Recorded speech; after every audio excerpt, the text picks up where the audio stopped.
สบายดีทุกคนยินดีต้อนรับทุกคนเข้าสู่ช่องน้องอูร้องซานมื้อนี้เฮา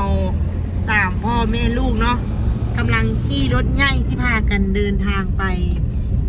เนื้อบ้านทุกคนไปบ้านไปเฮือนน้องตุ๊กเนาะทุกคนเนาะมื้อนี้ตุ๊กมาทุกคนตุ๊กมาแต่ไทยก็เลยว่าสิพากันไปกินตุ๊กซื้ออาหารทะเลแต่ไทยซื้อมาจากไทยบอกว่าซื้ออยู่ลาวที่จะบอกซื้ออยู่เวียงซื้ออยู่เวียงซื้ออยู่ตลาดลาวที่อู้กับตัวไปซื้อขนาดป้าเอาตัวยิ้มเลยตัวไงยิ้มตลอดเวลาเลยไปเล่นในบ้านเนาะแฮ่ว่ะคักว่ะห้องเพลงใกล้ให้ฟังได้ไตพอดีโอ้ยตายไก่เจ็บคอยังพอดีน้องตุ๊กมาแล้วทุกคนเนาะเขาก็เลยซีไปกินอาหารทะเลเพราะว่าน้องตุ๊กบอกว่าไอ้อู้เมื่อวันที่27เกียมท้องดีๆเด้อวันว่าเฮาสิเมื่อแล้วเฮาสิซื้ออาหารทะเลไปสู้กินเพิ่นว่ามีน่ากินได้บ่วะฮะมีน่ากินได้บ่กินได้ไม่อยากจะกินบนอาหารทะเลก็เลยสิพากันไปกินอาหารทะเลนะทุกคนเนาะโอ้ทุกคนปีนี้เป็นปีที่แบบว่าครอบครัวของพวกเราแบบมีแต่คู่แต่งงานเนาะเดือนแล้วนี่ก็พอดีเดือนวันที่เดือน10นี้แล้วนี่ก็มีงานดองของน้องสายตุ้ยแต่งเนาะเดี๋ยวอู้บ่ได้ไปตุ้ยกับบ่ได้ไปเป็นลูกอ้ายลูกน้องกันเขาสิไปตัดสูตรสิบ่วันไปตัดทำไมเดือนหน้านี่ก็เดือนดีใจไงเดือนหน้านี่ก็เป็นงานดองของน้องสายตุ้ยอีกแล้วเป็นลูกอ้ายลูกน้องกันกับตุ้ยแต่ว่าเดือน3นี่เขามีข้าวดีเลยทุกคนแต่ว่าอุบไปก่อนนะเพราะว่าเจ้าโตมันก็ยังบ่ทันบอกเชื่ออุบไปก่อนท้ายปีหน้าเขาก็สิมีงานข้าวดีอีกทุกคนป้าโถท้าเบิ่งนะทุกคนเด้อว่าสิมีดองไผ่แดงเด้อทุกคนเด้อวันที่20เดือน1ที่จะมาฮอดนี่ก็ครบรอบแต่งงานอู้กับตัว2 ปีทุกคนเขาก็ได้สมาชิกเพิ่มมาคนนึงคือออโต้พูดเลยทุกคนกับตัวรวมกันว่าประมาณเดือนไหนวะประมาณเดือนไหนตัวปีหน้าประมาณเดือนบปี2027จังสิเอาลูกเนาะเอาลูกคนที่2เนาะเอาหรือบ่เอาอยู่อ่ะอีกคนนึงวางแผนตัวดีๆกับผู้หญิงวางแผนเอาผู้หญิงบ่ได้ผู้หญิงจะกระเทยก็ดีว่าสั่นได้พุ่นน่ะได้คือเดี๋ยวพวกนี้คือเอาบักเกอร์โอ้อย่างไรเกอร์นี่ไปมาก่อนทุกคนนี่มาเฮือนเสาคูณสบายดีตายตกใจว่าโทรศัพท์ตกค่ะว่ามันก็ตกใจว่างูว้าiPhone 17วันนี้แม่ป้าจังมื่น40,000 กว่า17ธรรมดาตีแม่ธรรมดาเพราะคนด้วยคนมาเอาตุ๊กเสื้อห้าทะเลมาเบิ่งดูมีอันเด้สิอีเสื้อเลยล้างแล้ววะเดี๋ยวล้างก่อนปั๊บมักซิบแล้วก็ปั๊บมักซาวเช่นเรากินทั้งหมดนี่ก็เอาไว้กินมันได้ก็คิดชอบแบบคิดจะพอกินเรามาตั้งใจว่าจะกินทั้งหมดก่อนขับไปขับต่อที่นี่ก็ไหลดิอันนี้หนึ่งกลิ่นแซ่บอันนี้นะเนี่ยมันกินซีฟู้ดเนาะเฮ็ดสดกินกับแซ่บฮะตำอีเมลได้อีเมลเพื่อนจะกินตำมักเล่นอยู่เฮือนไหมเนาะบ่งมานี่ตัวมึกขี้จับไปเอามักเล่นก่อนล้างไว้แข็งก่อนไอ้ต้นมาเฮ็ดเจียวก่อนเอาโต้ดินอกกันโอเคแม่ดิฮะแม่ตัวดิอีแม่เราไปเอาพักน่ะไปเก็บเอาพักสลัดมันแต่งงามโล15 ค่ะบัดต้วยไปเอามาแล้วเชื่อต้วยเอามักเล่นมาเฮาก็เกี่ยมเครื่องอันเด้อท่าเดี๋ยวเฮาก็ล้างถ้วยนึงได้ล้างถ้วยนึงข้าวเลี้ยงแล้วก็เฮ็ดเนาะเดี๋ยวล้างพักไว้ก่อนเดี๋ยวล้างพักอันนี้ใส่ถาดลวกไว้เนาะเดี๋ยวต้วยมาเบิ่งก่อนมาเบิ่งไหมบักไล่สกินเอาเด้อทั้งหมดนี่เพราะว่ามันมีวิธีนึงเดียวใส่ปากย่ำๆแล้วก็กลืนช่วยกันเอาปูม้าดีกว่าสกุลจะกินตำปูม้าเขาจะตำปูม้าสกุลกินปูม้าเอาปูม้าอันนี้ไปแลกปูม้าเขาอยู่เนี่ยปูม้าย่างค่ะ ปูม้าเนื้อบุญเด้ไปหลายว่า เอาไว้อยู่นั่นเอาไว้ ไม่ที่ไปต่ำก็ไม่ได้ไปต่ำเลยเพื่อน โอ้ยโธ่บักหลาก็แม่งหนึ่งจ่อง จะไปห้ามไปจานหมาจะเอามาเล่นมาดิเด้ออยู่กาตาร์น่ะ มันปล่อยเอาบ่อดิ บ่ได้เด้ สั่งได้เลยตะแกรงน้องให้มานั่นให้มา จักรยานละ อันนั้นนะ พักเหี้ยมาตุก บอกกันฟิตที่ให้เด้ โอ้ โมไลโออันนี้โมไลโอ เอาลากเอานี่เป็นลาก โมไลไฟนี่นะ ไม่ใช่เครื่องคนหรอ 3 โลทั้งหมด กุ้งหวาน อันนั้นกุ้งตัวน้อยแล้วก็กุ้งตัวใหญ่เราก็บุหูเนาะบุหูซื่อๆเลือกเอาไปเลยคิดบ่ มีนานี่บูมาวะโทรนำดู ลงน้ำไหม อยากกินหมาได้นี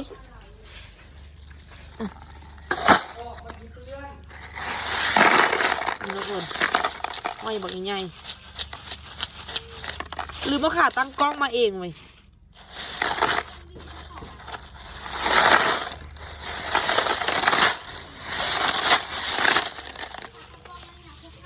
อันนี้น้อยหนึ่งทำแล้ว ได้ปะ เบาๆแล้วก็ทนทานอีกมา ใส่ได้บ่ล่ะมันมีอันนั้นเนี่ย นี่ยัง เทียโทรศัพท์ ไม่ให้เกี่ยวมันไม่เกี่ยวเลยน้องอูนี่จำพอยบอล น้าหอยแขงก่อนแล้วคุณหอยแขงในครัวเอาบ่เนาะมีหม้อเยอะอยู่อ่ะ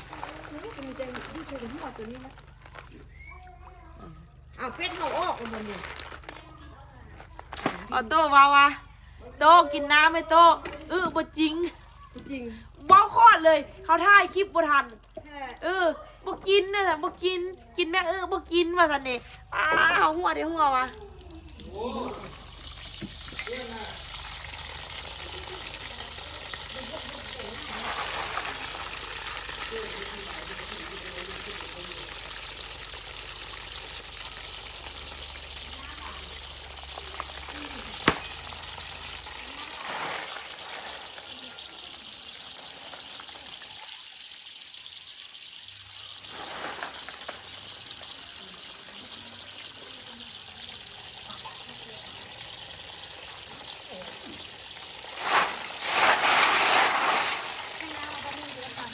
ฮะ ยิ้มโอเคจบปุ๊บเรียบร้อยขอยอมขอเรื่องนะว่าเรื่อง เออโอ้พ่อตัวบูมาวะ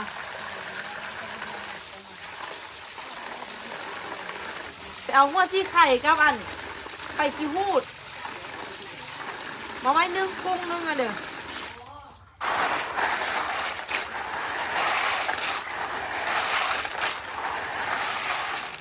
เพราะว่ากุ้งนึ่ง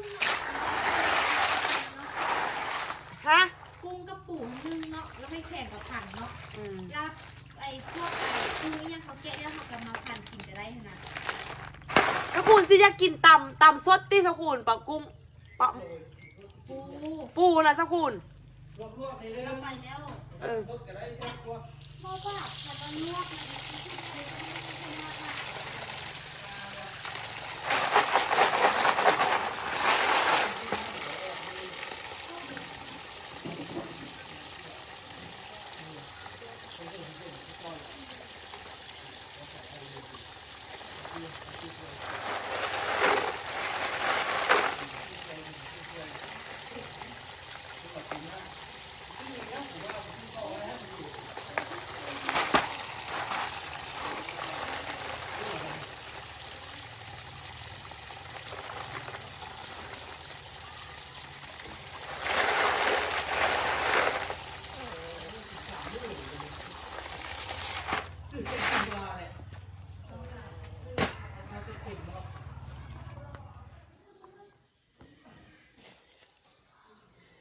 พอดี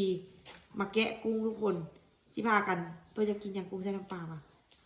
กุ้งใส่น้ำปลาทุกคนเนาะคิดสิว่าอย่างไรวะ บอกไทย คิดสิว่าอย่างไรวะอันพอดีน้องตุ๊กซื้ออันนี้มาพักปีใหม่นะทุกคนเนาะ ตุกกำมือเด้ ที่3 จากมือเนาะ6-7 หมื่น5-6 หมื่นอ่านทุกคนเตยอันเมื่อนวันนั้นทีนึงนี้ลิ้นปีใหม่เนี่ยเขาเฮ็ดทีมแต่งตัวเฮ็ดทีมพี่ บ่ เพราะเขาจะแต่งเป็นพี่กับหั่ง เป็นรถเป็นอะไรอยู่งานอยู่คนเดียวเขาจะออกไปลินนอก เอาโตเป็นพี่กุมารเจ้าเป็นพี่อันเจ้าเป็นพี่อันพี่อันเดี๋ยวว่าพี่อันเดี๋ยวเนาะพี่เป็ด แต่งแต่เจ้าคนเดียวแล้วเขาจะออกไปนอก อันเปลือกขันเจ้าบ่มีถุงใส่วะจะไปทิ่มใช่มันกับเปื้อนโต๊ะเขาสารบโอ้ใหญ่บ่ใหญ่เราบ่ฮู้หยังแม่ เดี๋ยวสิบูฮูจักตู้นี่ เฮ็ดหลายๆรสกินปลาออกตาลกินให้มันกินเบียร์เฮากินอันนี้ บอกแล้วบูมานะ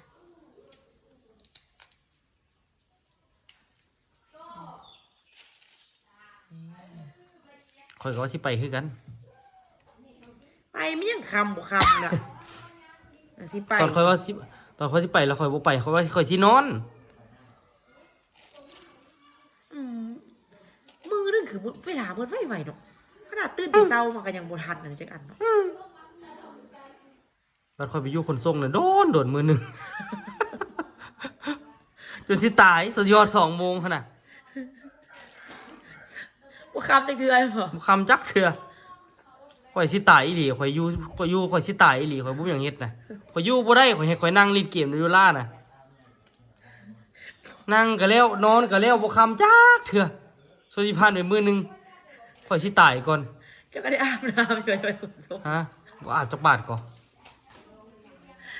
ทุกคนด้วยไปขนส่งกันน้ำกับมาล้างน้ำมา บ่อาบน้ำมันเย็นแล้วข่อยบ่อาบข่อยอาบเพราะได้ข่อยเป็นไข้ตลอดอาบน้ำเย็น มอบเหมือน คือว่าเป็นนิตยเฟือ เป้ากระถาขนาดเลย ไม้กระเพย ฮะ ฝรั่งกระแตงไม้กระเพย คิดได้ซื้อเลยไหมล่ะที่ แม่น ไหนซื้อแล้วบอกไอ้วันนี้สิซอกซื้อให้ โอเค ไปซื้อคนเดียวอยู่หั่นมันได้เป็นยังไงวันนี้สภาพ โอ้ยแม่ฮอดบ่บอกเสริมตัวนี้เสื้อ อื ไทย มซื้อไพ่แล้วบ่อย่าหาไปเฮ็ดบัดนี้มันจึงสิได้หน่วยดีๆไอ้สิหาซื้อให้บ่แม่นหยังดอก เออมันกองไง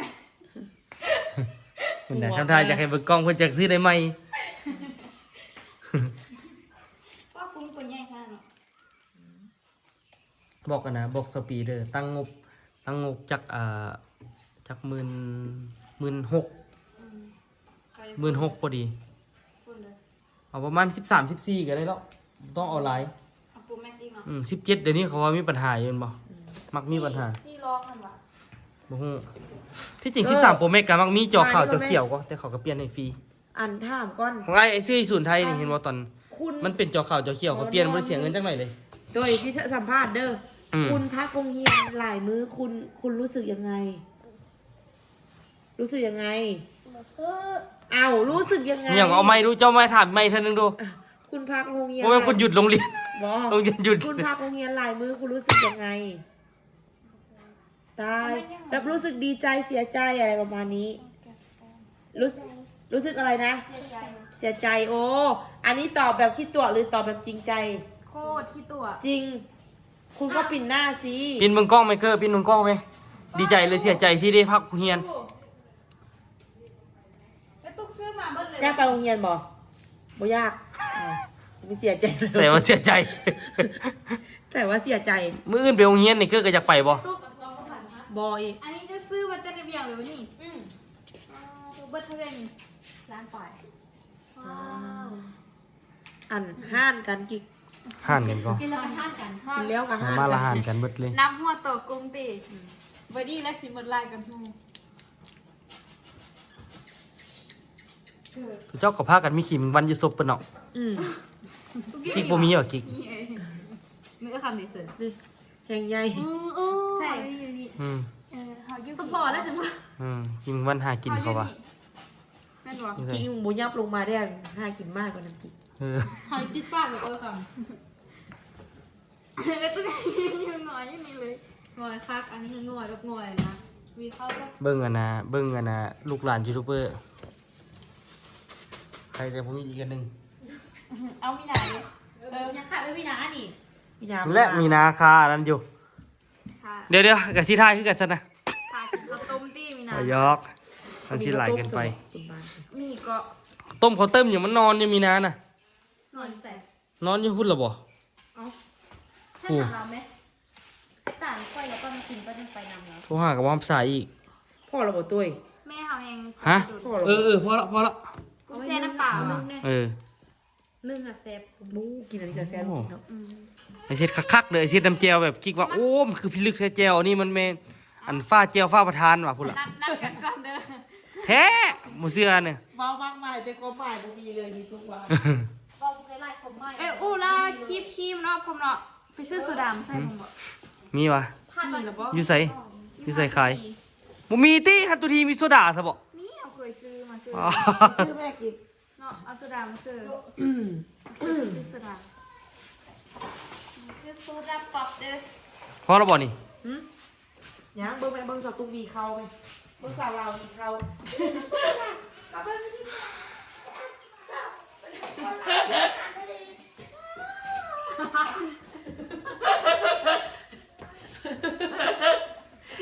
บางคลิปอีตุ๊กมาจบก็คอยนะสั่งมันพากคลิปสั่งมันพากคลิป เจ้าเรานี่เนาะ วันนี้นะคะเดี๋ยว บอมันจะประมาณว่าอยากอาหารทะเลอันนั้นแหละเพื่อนชิว่าเลย เราเมาปิดตู้มึงเอา ไม่ทุกคนรู้หรือไม่คะว่าที่เราชอบกินอาหารทะเลคนเราชอบกินอาหารทะเลมากเข้าใจปะทุกคนรู้ไหมคะอะไรประมาณต้น ทุกคนรู้ไหมคะว่าที่เราคนเราชอบกินอาหารทะเลมาก แต่ประเทศเราไม่มี ชายแดนที่ ไม่มี ติ ชาย ด แด กับ นติดกับทะเล เราก็เลยต้องได้ซื้อปูกุ้งจากตลาดลาว ขนาดเบิกเคยจบแต่ว่า มึงวัดเดี๋ยวเนาะ โอ้โห มาครั้งนี้บ้านเรามีเส้นทางเข้าหมู่บ้าน มีทางยางแล้วนะทุกคนไหนมาแล้วนะมึงเริ่มมึงสิเลยนะ ยังมาจะไปรีวิวมือก่อน เด็กหัวแล้วนะก็คิดออกอะไรไอเดียนะ ที่ออกแล้วแต่ที่เรียกเป็นมือเล็กแต่บนทัน เด็ก ค่าดองต้องขึ้นเลย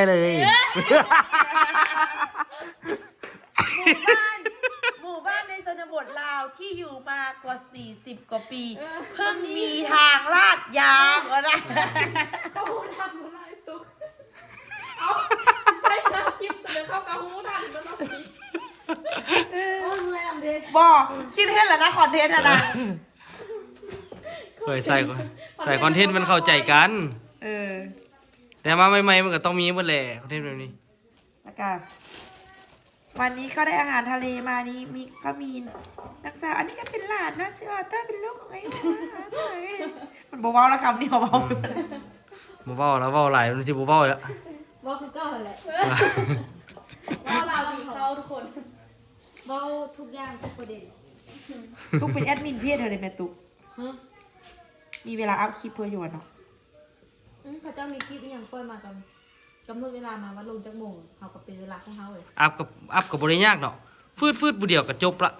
เวลา ไอ้ เวลาค่ะแป๊บนึง มันส่งได้เท่ากันนะมันต้องส่งทางใดเดี๋ยวบซัน แม่ มาซันคลิปสิแตก แม่คือเขาหมายถึงว่าถ้าเกิดขับลงคลิป7:00 น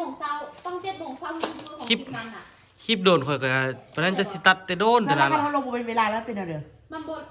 พี่กับโบดัน เออ มันไม่ค่อยดันคือเขาลงคลิปแต่เพิ่นเขาลงคลิปเป็นบอกเวลาเขาเป็นเวลาตลอดเวลาผู้ภาพเขาลงตัวใดก็ได้แต่ว่าวิดีโอเขาต้องลงเป็นเวลา เพื่อว่าลง10 โมงพอดีตอนเช้า เพราะว่า7 โมงก็ยังบ่ตื่นบ่ เขาบอกเกี่ยวค่ะเขาลงเวลาเขาลง7 โมงก็เป็นปกติก็มีเป็นเบื้องเดียว แม่บ่ตื่น เขาตั้งแบบเวลาเลิกก็ดีนะ เนาะ แม่เขาให้มันทุกมือเขาก็จะ คือว่าเนาะเฮ็ดคลิปเนี่ยมันก็ต้องมีวินัยเนาะ เพราะมันก็จะมีเวลานอนเลย ตะกี้ข่อยก็มีวินัยเด้หลังๆเริ่มบ่มีวินัยละ ตะกี้ตื่นเช้ามาบ่ได้วนวายกับคลิปตอนเช้า เดี๋ยวตะกี้นี่หามื้อนี้กินมื้ออื่นเดี๋ยวนี้หาเดี๋ยวได้กินเดี๋ยวนี้เฮ็ดคลิปน่ะเฮ็ดปุ๊บลงปั๊บ บ่มีบ่เหลือละ คือแข้งแห้งเลย แสดงว่ามันลิ้นกล้ามนี่มันแข็งแรง ทุกคนประมาณกลางเดือน3ว่าสิไปเที่ยวไทยกับตัวย่อยสิพาแม่จันไปอยู่ว่าสิไปหาน้องตุ๊ก เอาอีกแม่ไปนำ เฮ็ดคลิปย้ายห้องกับเฮ็ดคลิปดูสิย้ายห้องกับเฮ็ดคลิป บ่มีแต่บอกว่างานอยู่ เออ อันน้องตุ๊กคนอยู่แถวอันนั้นทุกคนอยู่ห้องเปิดห้องเปิดห้องเปิด ไปเขาคนรู้ที่ยุ่งปลอดภัยแห่งเลย เนาะแฮก่อน แมนบ่ปลอดภัยแห่ง เดี๋ยว ก็ มัน แห่ น่าง จะไปรีวิวเลยถ้ามันยังสัจจริง เป็นคนงามนะแบบงามแล้วเขาเห็นงามเขาเชื่อกันนำนะ ทำประตู ได้ระบบอันนี้นี่ได้ระบบได้ระบบอันนี้นี่ ไปได้ละนี่เห็นแบบนี้เลยได้ทุกคนโซดากุ้งล้างโซดาเรียบร้อย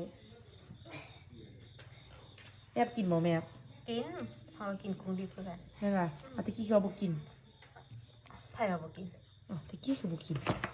สีใส่ตอกน้อยพุทธิบอกง่ายมากก็กินไปนะอันนี้ปูเขาสิต่ำ ไปเนี่ยไปทัก5เดี๋ยวว่ะ ทัก ว่า มื่อนั้นกับพนันกันกับมู่เพื่อนแล้วก็โทรมาสรุปว่าสิฮับไส้ไพ่ก้อนมาซะ บอกความหมายว่าอันเราอยู่พูดนะ ดูโทรแล้วก็ว่า เราไปชวนไปถ่ายคลิปว่ะ สวนแต่ชื่อเขาเหียนตลอดเนาะกับบ่ทัน ได้ตัว อืม เอากล้องตัวนี้กันนางไประ วังเด้อ ฟ้าเลย ระวังลมเด้อ บ่ได้ไปบ้านไอ้อันแน่ตอนไปเฮ็ดในตอนสร้าง โอ้บ้านเราแล้วเราคนเดี๋ยวนี้ป่านป้าอเมซอนหมดแล้ว เนาะ เบิ่งในคลิปมันป่านป้าอเมซอนพุ่นร่มรื่น พ่อเอาโทรศัพท์มาซื้อถ่ายรูปเอาเกาโยนเสื้อฟ้าเลย เปาสีดำฟ้า แต่แซ่บเนาะน้ำจิ้มซีฟู้ดไอ้ตัวของเขาเห็ด ก็แคบนะ เท่ว่ะโอ้ย เขาคิดว่าไทเกอร์เป็นลูกโตสิวะ แล้วมันคือสิห้างกันไล่เลยปะนะคุณเนาะต้องมา14 ปีเลยสะอ่อน อันนี้ก็เฮ็ดต่ำใส่ต่ำอันนี้ต่ำอันนี้นะนึ่งเนาะนึ่งกิน แม่จะปีกับพ่อข้าวอะไร ปีเดือนปีหน้าเดือน7พุ่นจังเต็ม20 ปีนะนี่ก็10ขาดไปหาแต่19แล้ว เอ้ยมืออื่นมือ มื้ออื่นวะ มืออื่นซ่องมืออีกซ่องมือ เต็มอายุ 38 2 มื้อเต็มอายุ38 Happy birthday to you Happy birthday to you Happy birthday to you Happy birthday เท่าละ ตอนเรียนจบปริญญาตรีอายุ22 อยู่ลาวเขาจะรู้สึกว่าอยู่ลาวเฮียนไวเลยไปก็อยู่ไทย อยู่ไทยต้องจบ3 เดือนปริญญาตรี เขาซ่องเขาซ้ำก็พอๆกันนั่นแหละ แต่อยู่ลาวมันเปิดไวก่อนดิรู้สึกว่าอยู่ลาวแบบเปิดไวเฮียนไวนะ ข้าวบ่ แต่แซ่บมาก นี่ ปาดเดี๋ยว น้ำปลาร้าทุกคนมองไหม อืม ทาแต่น้ำเจียวอันนี้นะ สุดยอด ไปเดี๋ยว มีเกี่ยวกระเทียมเนาะเวลาผ่ากินนะแซ่บ ไปเดี๋ยวเฮ็ดก่อนเราจะค่อยไปกินน้ำกันบัดเดียวทุก โอ คน เคไป ปลาพูดอ่ะอาหารทะเลปลามักซิบ ปรับ200 เอาครับ อ่ะน้ำเจียวครับบ่ เอาน้ำแก้วกระหลุมมาไว้เพียนนึง ปลามักซิบบ่ออโต้ปลามักซิบบ่ ทำไมเจียวน้ำราดนี่น้ำจะเป็นนักกิน พอละเอาไว้จับเอาโอ้แท้ว่ะ รสชาติ แท้นี่โอ้ทุกคนมองไหม แท้ก็ ไม่ตู่เมืองมันเด้ไม่ตู่แพงมันเด้ บอกเพิ่มอีกทีเอาอยู่เหือน โอ้ยาเด้ อันนั้นน่ะ ทุกคน ถ้าเศร้าเจอเสื้อเอาอยู่แต่ว่าอีต้นเศร้ามันไล่คุก ไอ้ต้อยยับไปพูดไอ้ต้อยยับไปเอา บันห้อมกัน แนะนำคุดด้วยลูกคุดเลยเด้อ ขึ้นมาแบบนี้ได้ เข้าไปใส่พอ จำที่ท้ายสิ ไปเอาไป จะแซ่บเอาแท้วะ หน้านึงเต็มเลย ลาพัดลงในลูกก้าวมันแบ๊กลงให้ลูกเลยลูก ก็โทรศัพท์ลงแม่ เอานี่เอา ได้ถ่ายคลิปน่ะ เฮ็ดเบียร์ก่อนขอลิ้นไว้เขากินก่อน มอดก้อน มาก่อนแม่แกะกุ้งเอาต้นมาเอาหัวออกแกะเลยให้เป็นต้นน้อยๆนะ อย่างไรก็แซ่บเนาะ แซ่บบ่กิ๊ก แซ่บ อ้าวไอ้บักอ้ายเด้สปี ดิ ไอ้น้อง เงินอ้ายดู ยอมไปห้องเลย ไอ้เนาะไอ้ อ้ายดู เก้อไปเอิ้นไอ้ไว้ ลูกกันกินข้าว คนที่ใส่ข้าวคนอยู่นี่ ขอบใจน้องตุ๊กเด้อเอิ้นมากินบุญคำนำสู่อยู่ดีมีแหงซื้อได้ขายม่านเฮ็ด YouTube ก็ให้คนเบิ่งหลายๆเฮ็ดเพจก็ให้คนติดตามหลายๆให้มีเงินมีคำหลาย พร ๆไปพรสาธุ มาเจอเพื่อซื้อสติ๊กมาตอนให้แม่แล้วผมนะ มีงมูไอ้พรตัวยัง แซ่บขนาด รู้เรื่องเลย อ้าว ให้บุญคำนำสู้ เฮ็ดเด้อ มึงฮักกันแท้โอ้อายกับน้อง ให้เป็นต้นน้อย เฮ็ดน้อยๆเนี่ยเด้อ ๆจิเครื่อง ข้าวทางนี้ได้ไหม